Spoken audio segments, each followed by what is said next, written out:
an empty throne in England, a venerated tomb in Italy.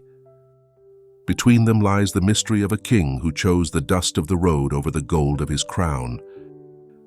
While other monarchs died clinging to power, this man gave it away like someone releasing ballast to rise even higher. 8th century of the Christian era. The British Isles are a chessboard where 7 Anglo-Saxon kingdoms wage endless wars for supremacy. Wessex, Mercia, Northumbria, names that ring of iron and blood, of loyalty oaths sealed with mead in smoke-filled halls. Barely 100 years have passed since the monks of Rome landed in Kent, and Christianity still competes with the ancient cults of Woden and Thor for the souls of these warrior peoples. Meanwhile, on the other side of the Alps, Rome shines as the heart of Christendom. Thousands of pilgrims travel the roads of Europe each year to kneel before the tombs of Peter and Paul, seeking forgiveness, miracles, or simply the certainty that something greater exists beyond the battles of this world. The journey is deadly: bandits, disease, frozen mountains. Many set out knowing they will never return. In this time of conversions and conflicts, of kings who grasp the cross with the same hand that wields the sword, emerges the singular figure of Richard of Wessex, a sovereign who heard a calling more powerful than dynastic duty, a father who sowed saints where others sow heirs, a pilgrim whose tomb would become, paradoxically, a destination of pilgrimage. Richard comes into the world in the early decades of the 8th century, when Wessex is still a young kingdom struggling to establish itself among its Saxon rivals. Medieval chroniclers, particularly those connected to the Eichstätt tradition, where his son Wilibaldo would become bishop, place him in the royal line of the kings of the West. His cradle is surrounded by contradictions. On one hand, the ancestral code of Germanic warriors, where honor is forged in battle and the king must be first among the brave. On the other, the new faith that Roman missionaries have brought with them, with its strange teachings about a God who allowed himself to be crucified and a kingdom not of this world. The court of his childhood is a place of perpetual transition.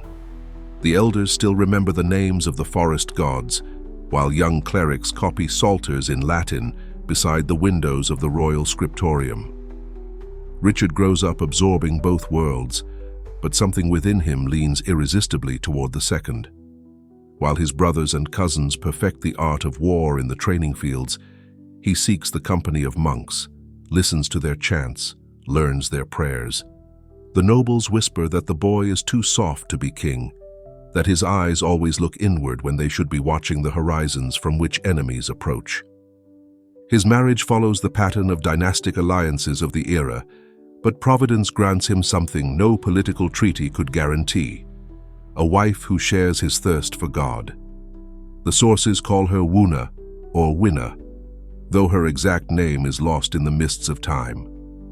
What is not lost is the fruit of that union: 3 children who will carry the torch of faith farther than their parents ever dreamed.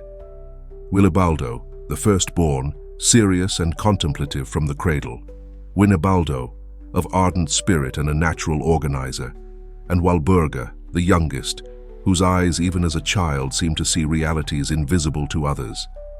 When Richard finally dons the crown of Wessex, his subjects discover a king unlike any before him. He governs with justice, yes, and defends the borders when necessary. But there is something absent in him, as if an essential part of his being already dwells elsewhere. He administers the kingdom like someone tending another's property, knowing that sooner or later he must surrender it. The most perceptive members of the court sense that this king is waiting for something, a sign, a calling that only he can hear. And when that calling comes, neither throne nor kingdom will be able to hold him back. Wuna's death leaves a void that no counselor can fill, that no military victory can distract from. Richard, now in the fullness of his years, gazes upon the throne of Wessex like a castaway, watching the shore he must abandon. His children have grown drinking from the same spiritual wellspring that nourished his own childhood. Wilibaldo already displays the gravity of one called to great apostolic endeavors. Winibaldo burns with the zeal of founders, and Walburga has blossomed into a piety that astonishes even the most seasoned monks. The royal house of Wessex has become, without intending to, a nursery of saints, and the gardener understands that the hour has come to transplant those flowers to a wider garden. The decision does not arrive like a thunderbolt, but like the dawn, gradual, inexorable, impossible to ignore once it has begun. Richard summons the nobles of Wessex to the great council hall. The thanes and ealdormen arrive expecting to discuss borders, tributes, perhaps a new campaign against the Mercians. What they hear leaves them speechless with astonishment. The king, their king, announces that he will abandon the throne to make pilgrimage to Rome. Not temporarily, as some wealthy nobles do who travel with retinues and return laden with relics. Richard speaks of a definitive departure, of surrendering the scepter to take up the pilgrim staff, of exchanging the ermine mantle for the rough cloak of the wanderer. The murmurs become open protests. Some cry out that it is madness, others that it is a betrayal of the bloodline. A veteran of 1,000 battles kneels, begging him to reconsider that the kingdom needs his guidance. But Richard remains immovable as a rock battered by waves that cannot move it. He has heard a voice that speaks louder than all the voices of his kingdom combined. The preparations for departure transform the court into a stage of farewells that tear at the heart. Walburga, the beloved daughter, is entrusted to the monastery of Wimborne, where the nuns will receive her to form her in the consecrated life. Father and daughter embrace knowing they will not see each other again in this world, and yet there is more peace than sorrow in that embrace. Richard arranges the affairs of the kingdom with the meticulousness of one who sets a house in order before a long journey. He appoints regents, resolves pending disputes, forgives debts. Each act is a small death, one more detachment on the path toward total freedom. The subjects watch in amazement as their sovereign strips himself of everything that made him king, layer after layer, privilege after privilege, until he stands naked of worldly power. The day appointed for departure dawns gray over Wessex, as if the sky itself were keeping vigil for the king who departs. Richard dons the royal garments one last time for the farewell ceremony. The crown weighs upon his brow as never before, but it is a weight he is about to release forever. Before the gaze of nobles, clergy, and common folk, the king slowly divests himself of each insignia of his dignity. The purple mantle falls to the ground like a skin being shed. The rings of authority pass to other hands. The crown, that circle of gold that has graced so many brows of his lineage, is placed with reverence upon a cushion. And then, Richard of Wessex no longer exists. In his place stands only a middle-aged man, dressed in the coarse brown sackcloth of pilgrims, leaning on a simple wooden staff, with a scallop shell hanging from his neck. Wilibaldo and Winibaldo, equally transformed, flank their father. The three cross together the threshold of the royal palace, and the great doors close behind them with a sound that resonates like the final period of an era. The road to Rome opens before them, long, dangerous, uncertain. But Richard walks with the light step of one who has just cast off the weight of an entire world. The first steps beyond familiar lands mark the beginning of a transformation that no crown could have wrought. Richard and his sons join other pilgrims at the ports of southern England, where fishing boats and merchant vessels offer the perilous crossing of the Channel. The sea, capricious and indifferent to the titles of men, tosses the fragile ships, while Richard, who once commanded fleets, now prays the rosary alongside peasants and craftsmen who share his same uncertain fate. On the shores of Frankish Gaul, the roads open like veins of dust and stone leading southward. Each day brings new dangers. The forests of Burgundy conceal bands of robbers who know that Roman pilgrims often carry coins to offer at the shrines. Richard, stripped of guards and weapons, experiences for the first time the absolute vulnerability of the poor.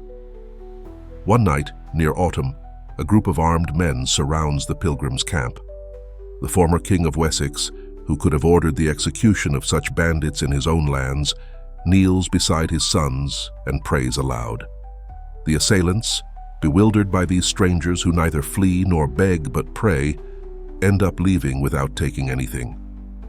Richard understands then that prayer is a shield more powerful than any coat of mail. The crossing of the Alps constitutes the crucible where the metal of Richard's soul will be purified of all worldly dross. It is late autumn when the pilgrims reach the foothills of the mountains, and the local inhabitants warn them to wait until spring. But something drives Richard forward, an inner urgency he can neither explain nor resist. The ascent begins under leaden skies that soon unleash their deadly whiteness. The paths disappear beneath the snow, and the pilgrims must follow marks left by previous travelers, often misleading, sometimes fatal. The cold penetrates to the bone with a cruelty that no English winter had prepared Richard to endure. Fingers grow numb inside worn gloves, lips crack and bleed. Each breath is a battle against the frozen air that burns the lungs. Willibald, the eldest son, succumbs to fevers that confine him for days in a mountain shelter barely larger than a cave.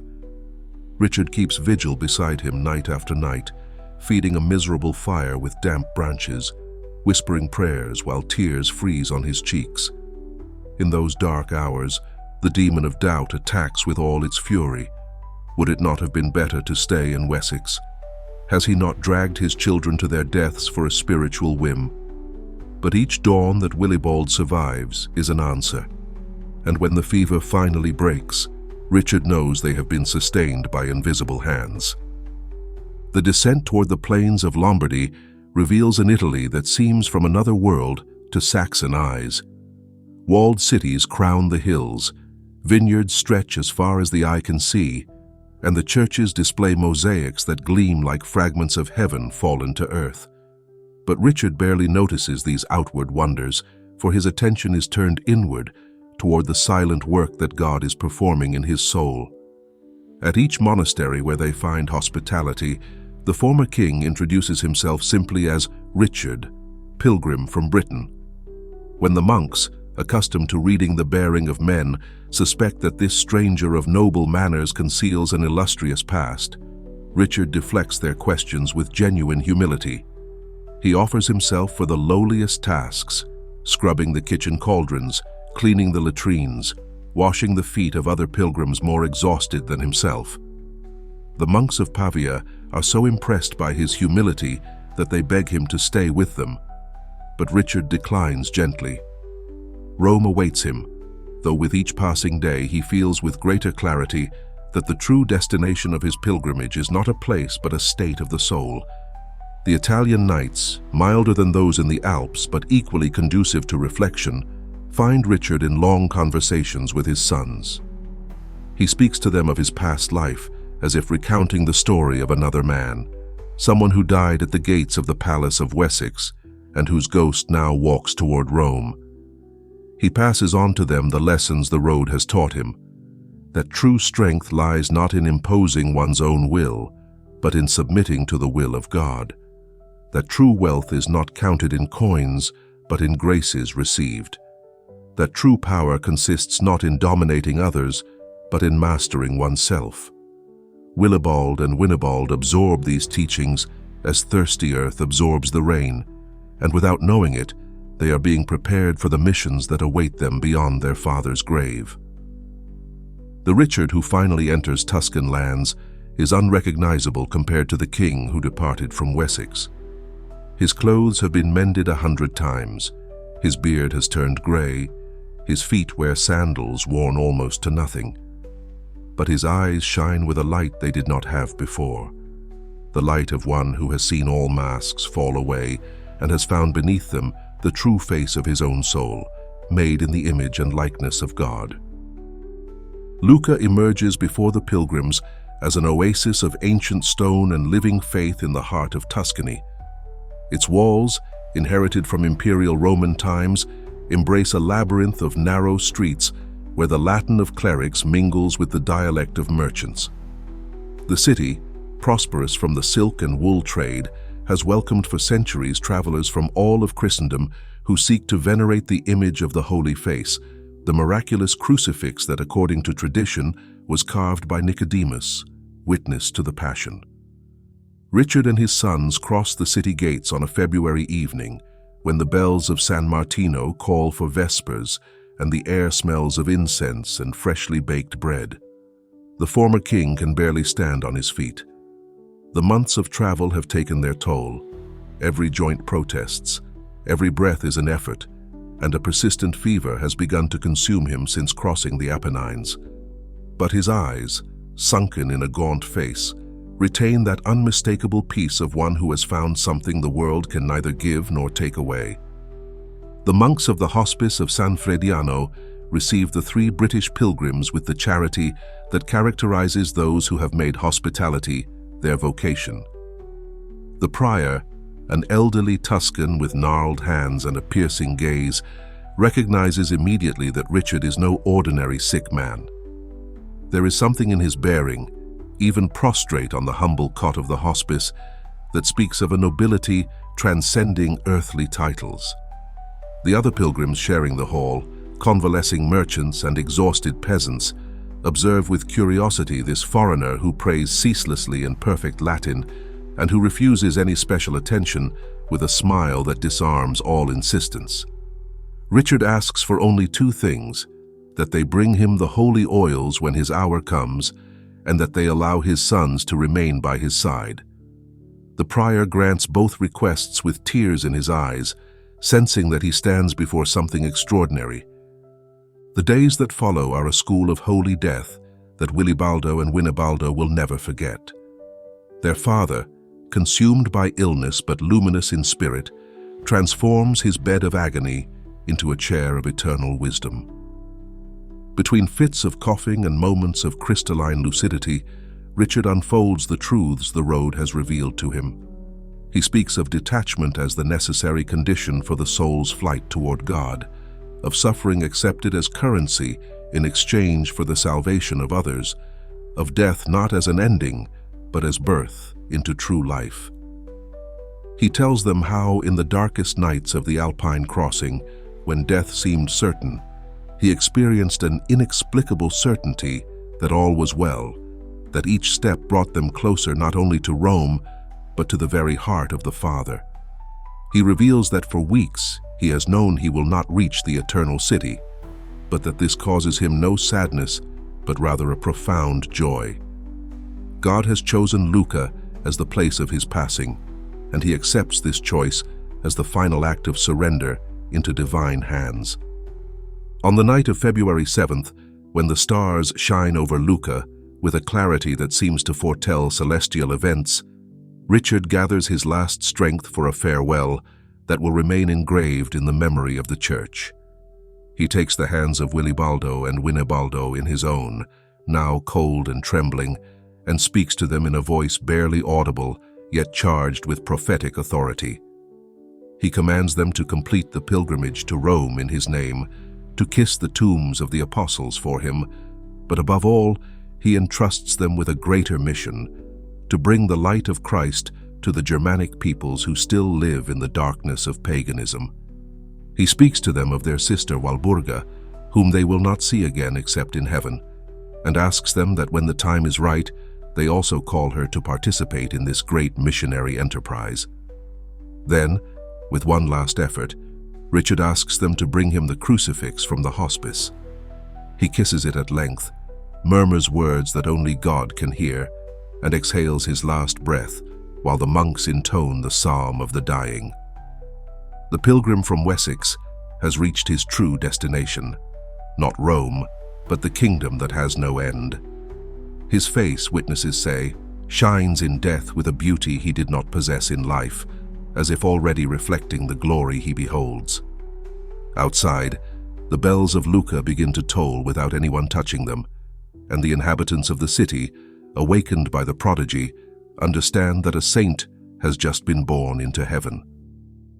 News of the foreign pilgrim's death spreads through Lucca with the speed of the wind descending from the Apennines. The citizens, accustomed to watching pilgrims die in their city, sense nevertheless that something different has occurred at the hospice of San Frediano. The bells that tolled on their own that February night become the first sign of a holiness that will soon manifest with power. The Bishop of Lucca, informed of the prodigious events, orders that the body of the British pilgrim be buried with special honors in the church of San Frediano, not in the common cemetery for anonymous travelers. The tomb, marked with a simple stone identifying Richard as a pilgrim from Britain, becomes almost immediately a place of prayer for the faithful of the city. The poor who knew his humility at the hospice come to pray beside his remains, and with them begin the first accounts of extraordinary graces.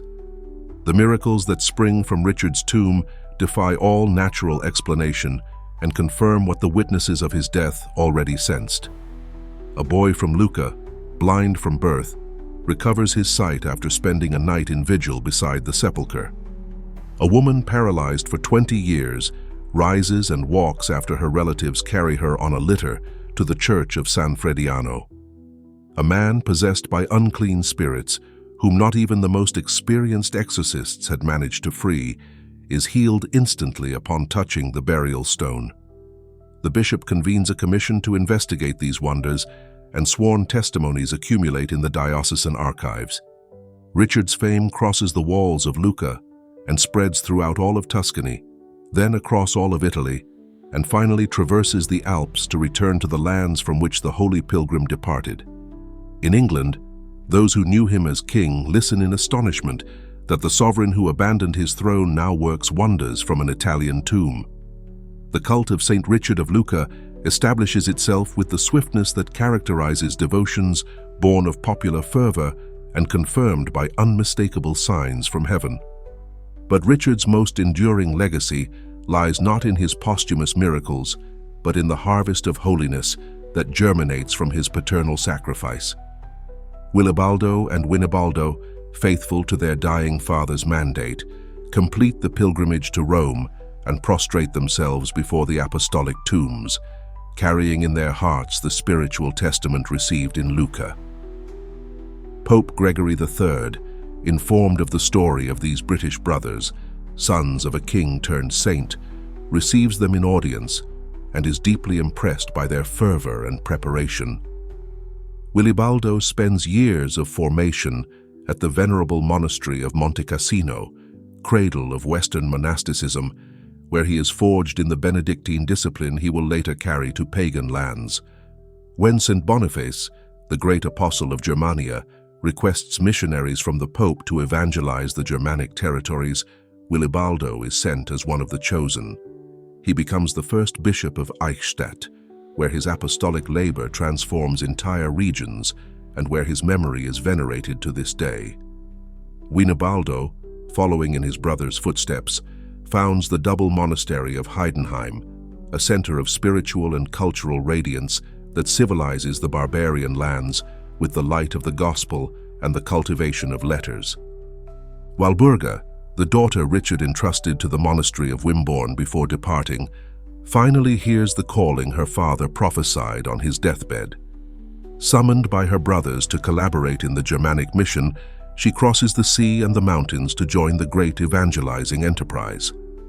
Upon Winibaldo's death, she assumes governance of the monastery of Heidenheim, becoming abbess of a mixed community of monks and nuns, an exceedingly rare case in the history of the Church. Her holiness shines with such intensity that after her death, her cult spreads throughout all of Europe, even giving rise to popular traditions that endure to this day. Thus, the sacrifice of a king who renounced everything to follow Christ bears fruit in a spiritual dynasty that no earthly lineage could equal. 3 canonized children, 3 luminaries of the Church, 3 continuators of a mission that began when a sovereign exchanged his crown for a pilgrim's shell. The tomb of Saint Richard in Lucca remains as silent testimony that whoever loses his life for Christ finds it multiplied 100-fold, and that God's ways, though they pass through renunciation and death, always lead to unexpected and glorious resurrections. 13 centuries have passed since a Saxon king closed his eyes in a Tuscan city, and yet his story continues to resonate with a relevance that defies time.